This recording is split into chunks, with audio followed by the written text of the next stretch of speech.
नमस्कार दोस्तों, मैं मिथिलेश कुमार पांडे सक्सेस ज्ञान एकेडमी से आपके सामने प्रेजेंट कंटिन्यूअस टेंस टेंस की कुछ वीडियो लेकर के आए हैं। आज का टॉपिक प्रेजेंट कंटिन्यूअस टेंस है। सबसे पहले हम आपको बताना चाहते हैं कि प्रेजेंट कंटिन्यूअस टेंस की helping verb is am are और आईएनजी फॉर्म यूज होती है वर्ब की फर्स्ट फॉर्म में आईएनजी यूज होती है। जैसे गो है, गो में जब हम आईएनजी यूज करेंगे तो ये हो जाएगा गोइंग। तो ये फर्स्ट फॉर्म में आईएनजी यूज होती है। इसका रूल होता है कि जो भी सब्जेक्ट दिया रहेगा आपके सेंटेंस में, जो भी सब्जेक्ट रहेगा, अगर वह सब्जेक्ट ही सी इट या कोई नेमिंग वर्ड है और वह सिंगुलर में है तो उसके साथ इज यूज किया जाएगा हेल्पिंग वर्ब में। अगर आई गिवन है तो आई के साथ एम यूज किया जाएगा, और अगर we you they plural naming word है तो उसके साथ आर यूज किया जाएगा। तो ये चीजें हैं जो हम यूज करते हैं। ही से इट नेमिंग वर्ड सिंगुलर के साथ इज, आई के साथ एम, और we you they plural naming word के साथ आर का प्रयोग होता है। तो दोस्तों, इसका कंस्ट्रक्शन की बात करें तो कंस्ट्रक्शन में हम ये देखते हैं, पॉजिटिव सेंटेंस की बात करें तो पॉजिटिव सेंटेंस में जो कंस्ट्रक्शन होता है वो आपका होता है सब्जेक्ट। जो भी सब्जेक्ट होगा पहले सब्जेक्ट लिखेंगे, फिर एज एम आर लगाएंगे, फिर आईएनजी फॉर्म ऑफ वर्ब का प्रयोग करेंगे और फिर ऑब्जेक्ट को यूज करेंगे। एग्जाम्पल की बात करते हैं, वह डर से कांप रहा होगा तो he is trembling with fear. Trembling with fear means डर से कांपना, डर से कांपना, ट्रेम्बलिंग विथ फियर। डर से कांपना, ट्रेवलिंग विथ फियर। भय से कांपना, ट्रेवलिंग विथ फियर। देख कर कांपना, सीइंग विथ फियर, सॉरी, देख कर कांपना, ट्रेवलिंग विथ सी। वह अपनी उंगली पर फिरोजा पहन रहा है। He is wearing the torcus on his finger. He is wearing a torcus on his finger. Torcus means फिरोजा। इसी तरह से बात करते हैं कि वह लहसुनिया रंग की अंगूठी पहन रहा है तो he is wearing a cat's eye ring। तो कुछ ऐसे टर्म आपको बता रहे हैं दोस्तों जो कि आपको जेम्स में यूज होते हैं, रत्न के संदर्भ में यूज करते होते हैं। एक ऐसा person, a person who study the James, that is gemmologist, who is known about, well known of James, that is gemmologist.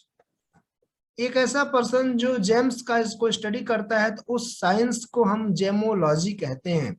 James James यानी रत्न विज्ञान को जो स्टडी करता है उसको हम क्या कहते हैं, जेमोलॉजी। ठीक है, जो स्टडी करता है उसको जेमोलॉजिस्ट, और जिस चीज को स्टडी करता है वो जेमोलॉजी। इसी तरह की बात करते हैं, पुखराज की बात करते हैं। पुखराज का नाम आपने सुना होगा, ये भी एक रत्न है। पुखराज को अंग्रेजी में, इंग्लिश में हम येलो सफायर बोलते हैं।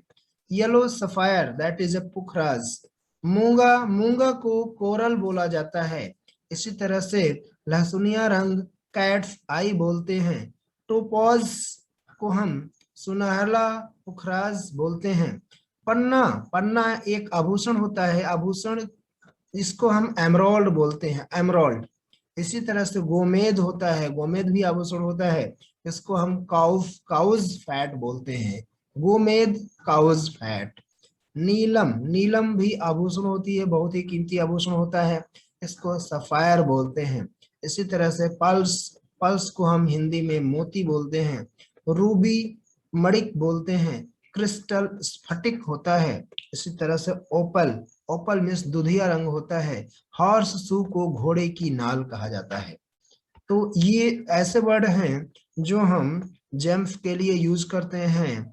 जेम्स यानी रत्न, रत्न से संदर्भ में यूज करते हैं।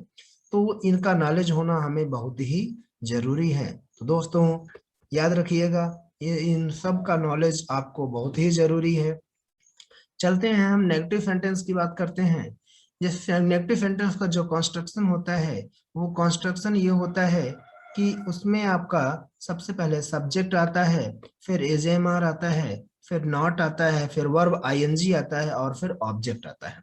एग्जाम्पल की बात करते हैं, वो अपने बच्चों के लिए अच्छी नींव नहीं रख रहा है। He is not laying good foundation. Laying good foundation अच्छी नींव रखना, नॉट लेइंग गुड फाउंडेशन अच्छी नींव नहीं रखना। He is not laying good foundation for his children. वह अपने बच्चों के लिए अच्छी नींव नहीं रख रहा है। वह बुरा नहीं मान रहा है। He is not feeling offend. वह बुरा नहीं मान रहा है। He is not feeling offend. इसी तरह से वह कपड़ा नहीं धुल रहा है। He is not washing cloth. तो अगर हम इन सब सेंटेंस की बात करें तो सब में देख रहे हैं, सबसे पहले सब्जेक्ट, इस सेंटेंस में देखते हैं ही सब्जेक्ट हो गया, इज हेल्पिंग वर्ब हो गई, नॉट नेगेशन वर्ड हो गया, फीलिंग वर्ब आईएनजी हो गया और offend, feeling offend verb ING के साथ एक ऑब्जेक्ट आ गया। इसी तरह से इसमें देखते हैं सब्जेक्ट आपका हो गया, फिर इसी तरह से हेल्पिंग वर्ब आ गई, नेगेशन वर्ड आ गया, वर्ब आईएनजी और ऑब्जेक्ट की बात हो गई। तो ये सारी चीजें हैं कि जिसमें हम जो स्ट्रक्चर की बात करते हैं, जो कंस्ट्रक्शन होता है, उस कंस्ट्रक्शन को केवल फॉलो करेंगे और आराम से हम लोग ट्रांसलेशन को कर सकते हैं और आराम से वर्ड को यूज कर सकते हैं। इसी तरह से इंट्रोगेटिव की बात करते हैं। इंट्रोगेटिव भी अफर्मेशन और नेगेटिव नेगेशन दो तरह का होता है। अगर इंट्रोगेशन में हम इंट्रोगेटिव में अफर्मेशन की बात करें तो हो जाएगा इज एमआर, सब्जेक्ट, फिर नॉट, फिर वर्ब आईएनजी। ये आपका हो जाएगा किस में, ये आपका हो जाएगा अफर्मेशन में। अफर्मेशन में नॉट नहीं आएगा, याद रखिएगा दोस्तों, ये अफर्मेशन में नॉट नहीं रहेगा। क्या हो जाएगा, is am are plus subject plus verb ING plus object. तो ये आपका हो जाएगा किस में, क्या हो जाएगा, इंट्रोगेटिव इन अफर्मेशन। तो चलिए, क्या वह तुम्हें हंसकर टाल रहा है, is he laughing you of.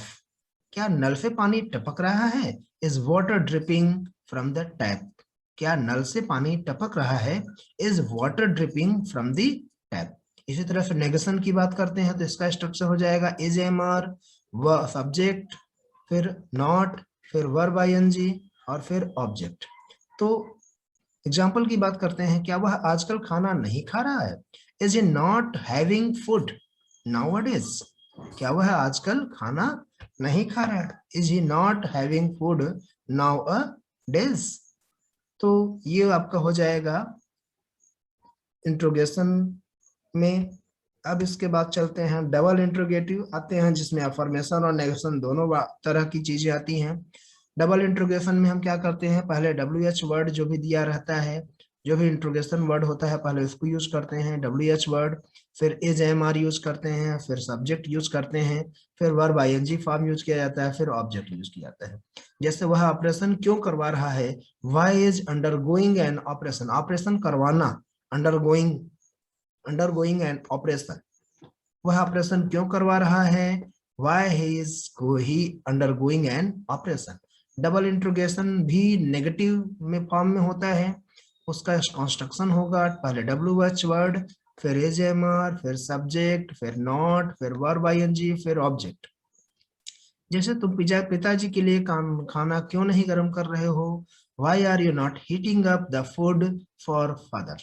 तो why are you not heating up the food for father, तुम पिताजी के लिए खाना क्यों नहीं गर्म कर रहे हो। तो ये आपके हो जाएंगे कंस्ट्रक्शन के अकॉर्डिंग ट्रांसलेशन, और इस ट्रांसलेशन का यूज करते हुए हम स्पीकिंग अपनी अच्छी कर सकते हैं। तो दोस्तों, इस एक स्पेशल नोट आपको बता रहे हैं, जैसे कभी कभी सेंटेंस में आता है बैठा है, खड़ा है, लेटा है, सोया हुआ है, पड़ा हुआ है, गिरा है, पकड़ा हुआ है, पहना है, लटका है, रोता जा रहा है। जैसे वह बैठा हुआ है, वह खड़ा है, वह सोया हुआ है, वह पड़ा हुआ है, वह पेड़ से लटका है, वह रोता जा रहा है। तो इस ये सब वर्ड भी कंटिन्यूअस में ही यूज होते हैं। जैसे एग्जाम्पल की बात करते हैं, मेरी बेटी सोई हुई है, my daughter is sleeping. Shirt पेड़ पर लटकी हुई है, shirt is hanging on the tree. तो ये जितनी भी चीजें हैं, तो ये क्या है, ये आपके